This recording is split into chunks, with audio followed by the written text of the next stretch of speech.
दिल्ली जैसे बड़े शहर में पायल अपने पति करण के साथ आराम से रहती थी। ना सर पर सास ससुर, ना आगे पीछे नंद और जेठानी। उसको किसी चीज की कोई टेंशन नहीं। ये बहुत सही किया तूने, जो शादी के पहले ही अलग होने की शर्त रख दी थी, वरना उस गांव के घर में तू कैद हो जाती और गोबर भैंस और गांव की झोपड़ी में ही तेरे दिन बीतते।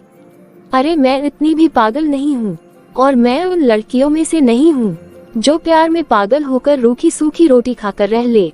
शीश महल ही मुझको भाए, मुझसे सूखी रोटी ना अंदर जाए। मान गए बहन तुझे। वैसे अच्छे खासे दिनों तक तेरा रिलेशनशिप चला था।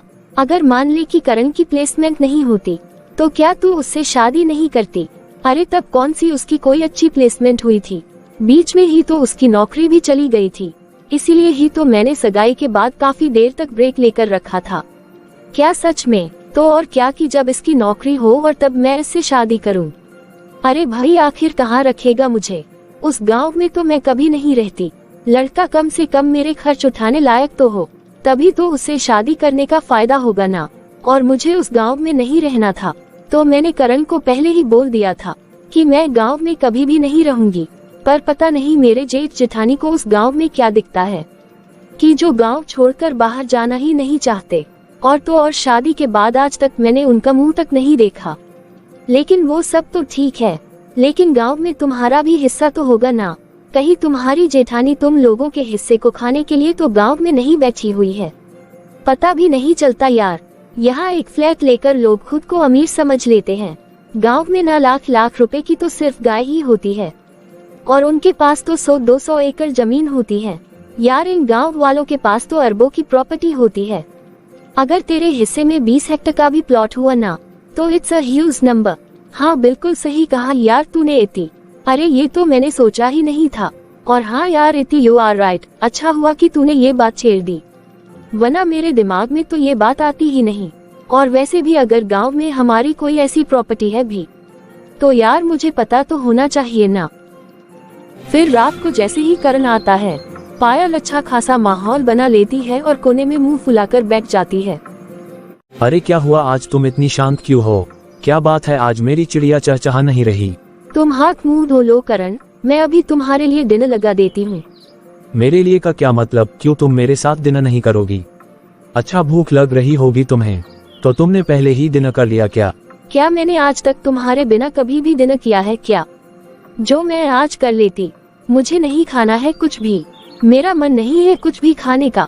अरे आज तो तुम अपनी फ्रेंड से मिलने गई थी ना, लगता है जरूर वहाँ कोई बात हुई होगी। किसी ने तुम्हें कुछ कह दिया है क्या? तुम जानते हो ना कि दिल्ली जैसे शहर में सरवाइव करना कितना मुश्किल है। और करण तुम जानते हो ना कि ऊपर से यहाँ की लाइफ इतनी लेबिस है। तुम्हें पता है कि मेरी फ्रेंड के पास इतनी महंगी महंगी गाड़ियाँ हैं और इतनी महंगी महंगी ज्वेलरी है। अरे अब मैं उनसे कंपेयर तो नहीं कर सकती, लेकिन अगर हमारे पास कोई प्रॉपर्टी है तो उसे बेचकर हम अपने शौक तो पूरे कर ही सकते हैं ना। अब तुम खुद सोचो कि हमें करना चाहिए या नहीं। अरे हाँ बिल्कुल करना चाहिए। अरे तुम्हारे पेरेंट्स अगर तुम्हें कुछ दे रहे हैं तो तुम बिल्कुल उस प्रॉपर्टी को ले लो। अरे मैं अपने पेरेंट्स की बात नहीं कर रही, बल्कि मैं तुम्हारी पुश्तैनी प्रॉपर्टी की बात कर रही हूँ जो गाँव में है।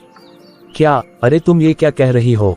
तुम जेठ जेठानी को आज ही फोन करके कह दो कि हम उन्हें अपने हिस्से की प्रॉपर्टी दे देते हैं और वो उसके बदले में हमें कैश दे दें। अरे वो लोग तो दिन भर खुद गायों के बीच रहते हैं, वहाँ पर तो किसी के पास एंड्रॉइड फोन भी नहीं है।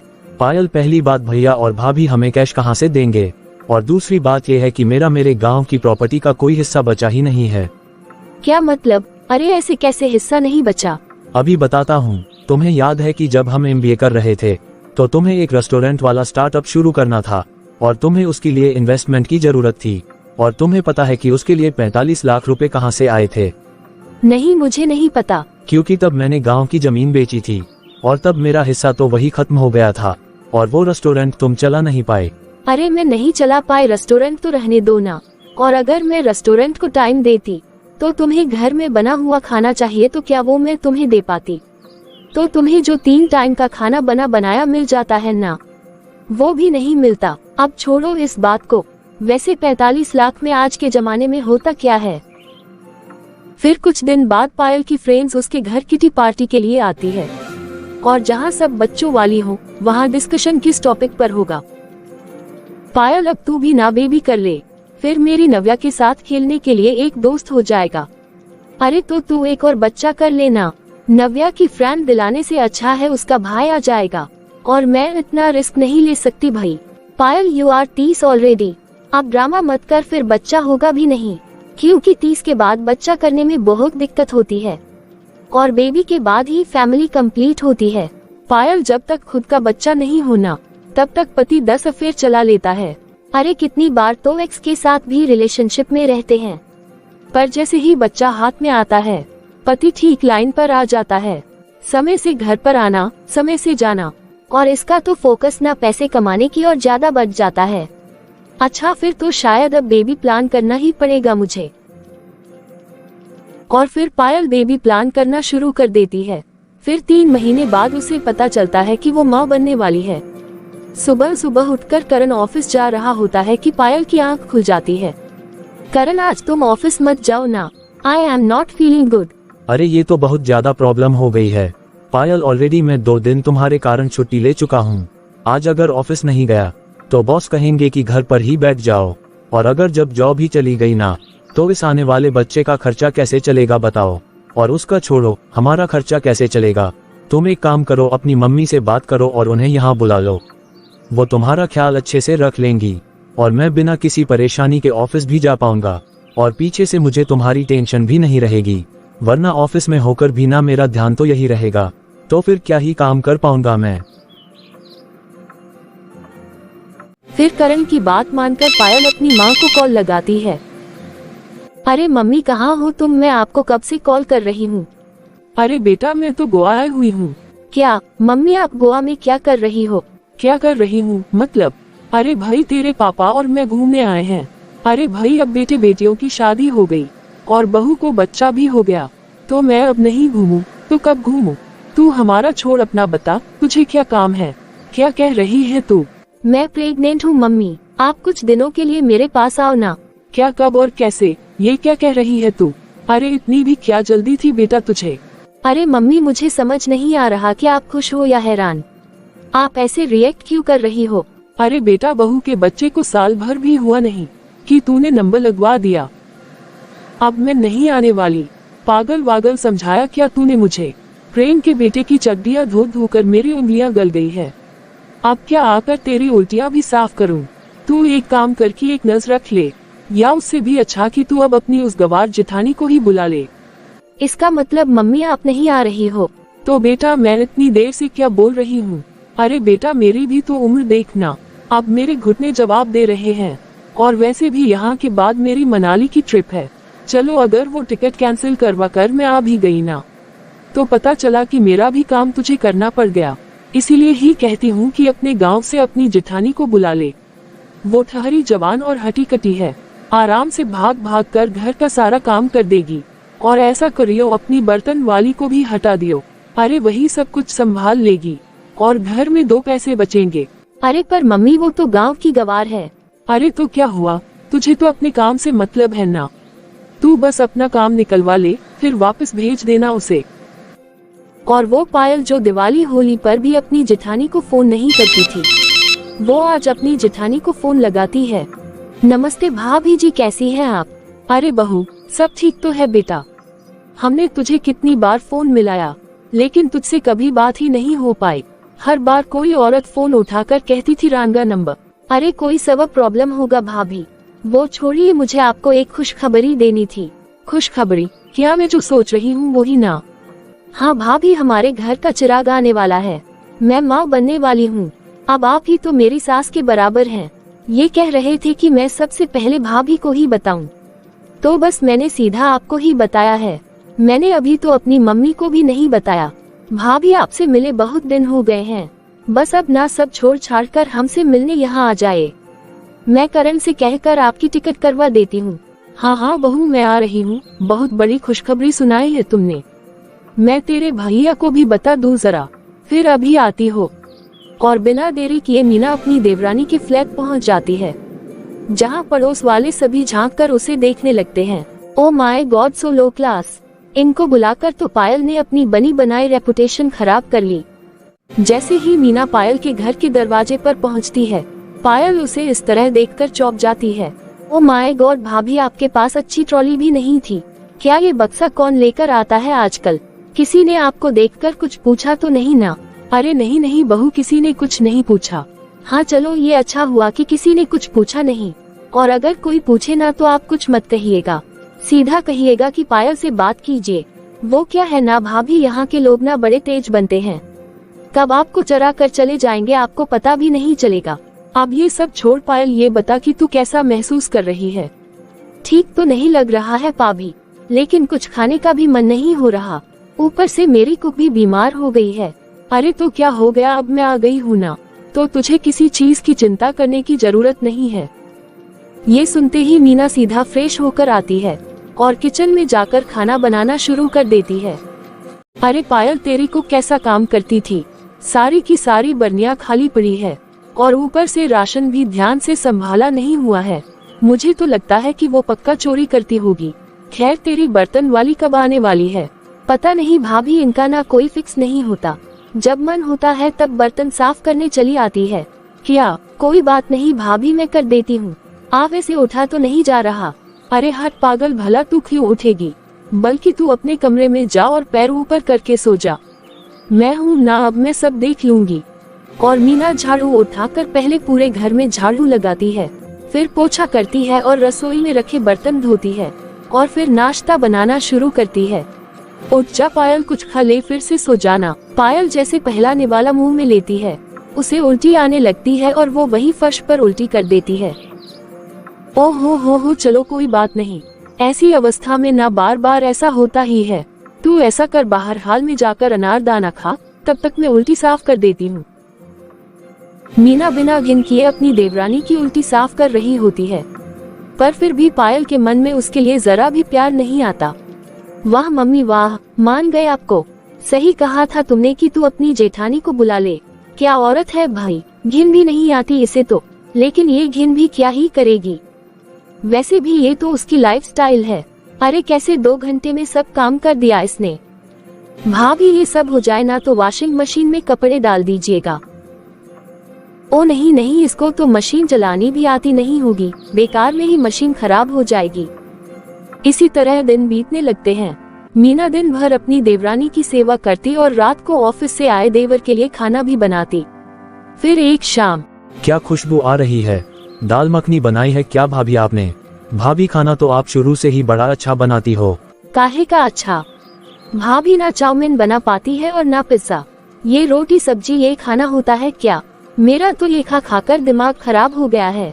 मैं चेंज करने जा रही हूँ, हम डिनर करने बाहर जाएंगे। ये सुनकर मीना भी कमरे में तैयार होने चली जाती है। फिर 10 मिनट बाद सभी अपने कमरे से बाहर आते हैं। कहाँ जाना है? अच्छा, तो ये आप तैयार होकर आई है ऐसे साड़ी पहनकर? इस शहर में कोई साड़ी नहीं पहनता भाभी। आप खाना बना लीजिए और खाकर सो जाएगा। मैं और करण ही रेस्टोरेंट जा रहे हैं। वो क्या है ना भाभी, अब दिन भर आप घर पर रहती हो तो हम दोनों को प्राइवेसी भी नहीं मिल पाती ना। We need some time.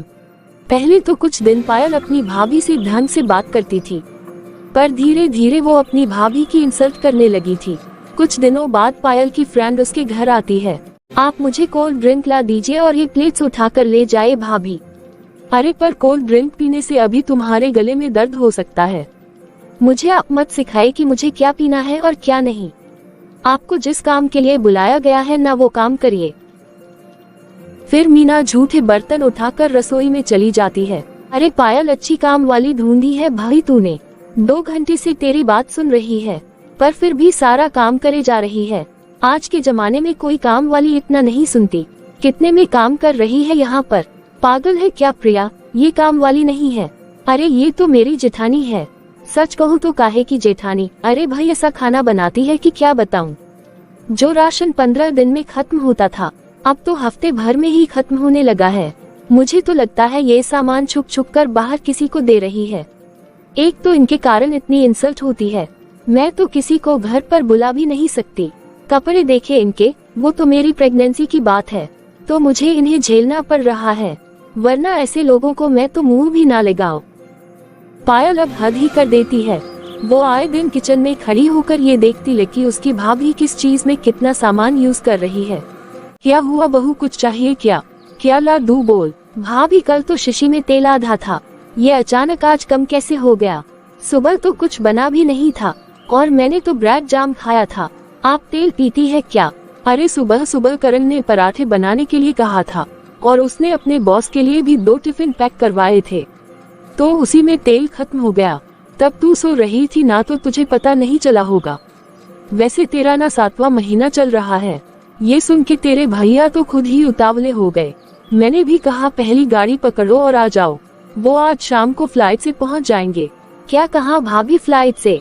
Flight के पैसे कहाँ से आ रहे हैं उनके पास? और फ्लाइट में पहले कभी चढ़े भी हैं क्या? अच्छा, अब अगर छोटा भाई खर्च उठा ही रहा है तो फ्लाइट में ही उड़ेंगे, सही है।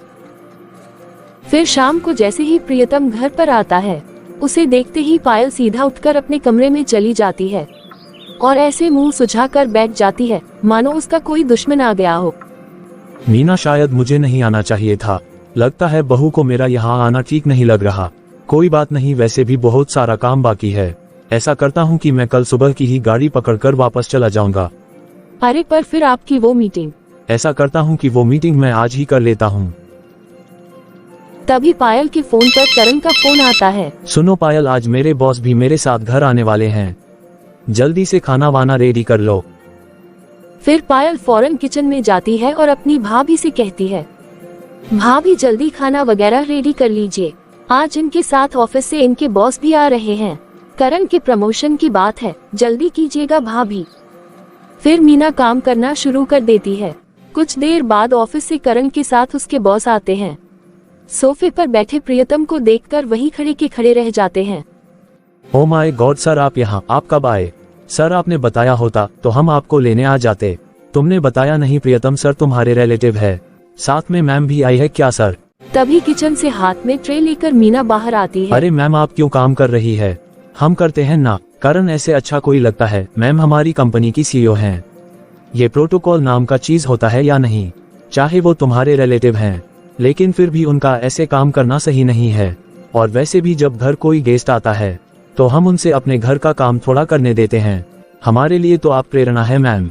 इतना सब कुछ होने के बाद भी आपका गांव में रहना और इस लाइफस्टाइल में रहकर भी इतनी बड़ी अंपायर की मालिक होना। 24 घंटे काम करती है आप। We want to be just like you. Sir आपको शायद कोई गलतफहमी हुई है, ये तो मेरी जेठानी है और ये गांव में रहती है। मिल्की ग्रे, ये इस कंपनी के ओनर प्रियतम सर और मीना मैम ही है। भैया ये कंपनी आपकी है, मैं आपकी कंपनी में इंजीनियर हूँ। अरे तेरी MBA के बाद याद है जब तेरी नौकरी छूट गई थी? फिर जिस लीड से तुम्हारे पास इस जॉब की इंफॉर्मेशन आई थी वो मेरे ही PA ने भेजी थी। मुझे पता था कि अगर तुझे ये बात पता चली तो शायद तू ये पोस्ट ना ले। अरे ये सब छोड़ो मीना, तुम चाय लगाओ। पायल को कुछ समझ में नहीं आता, वो वही की वही खड़ी रह जाती है। अपनी जिस जेठानी को वो नौकरों की तरह ट्रीट कर रही थी, वो उससे भी ज्यादा पढ़ी लिखी और इतने बड़े कंपनी की ओनर थी। करोड़ों की प्रॉपर्टी होने के बाद भी इतनी सीधी, इतनी घरेलू अपने सामने। ये सब देखकर पायल का मन शर्म से भर जाता है और वो फूट फूट कर रोने लगती है। भैया भाभी मुझे माफ कर दीजिए, कितनी जिल्लत की मैंने आप दोनों की। भैया आपको आए हुए अभी 1 मिनट नहीं हुआ था कि मैं आपके सामने से उठकर चली गई थी। आप चाहे तो इस फ्लैट के जैसे ना जाने कितने फ्लैट खरीद सकते, पर फिर भी मैंने भाभी पर राशन चोरी का इल्जाम लगाने से पहले सोचा भी नहीं। मुझे तो ये समझ में नहीं आ रहा कि किस मुंह से मैं आप लोगों से माफी मांगूं। अरे पगली, ये गलतियां बच्चे नहीं करेंगे तो हम जैसे बूढ़े करेंगे क्या? तू बस इन चीजों की टेंशन छोड़ और हमारे खानदान के वारिस को जन्म देने की फिक्र कर। भगवान ने वैसे भी मुझे इस सुख से वंचित रखा है, कम से कम तेरे बच्चे को ही देखकर मैं खुश हो जाऊंगी। ये बच्चा मेरा नहीं होगा भाभी, ये आप ही का होगा। और मीना बिना एक भी बार सोचे पायल को माफ कर देती है और पायल का परिवार फिर से एक हो जाता है।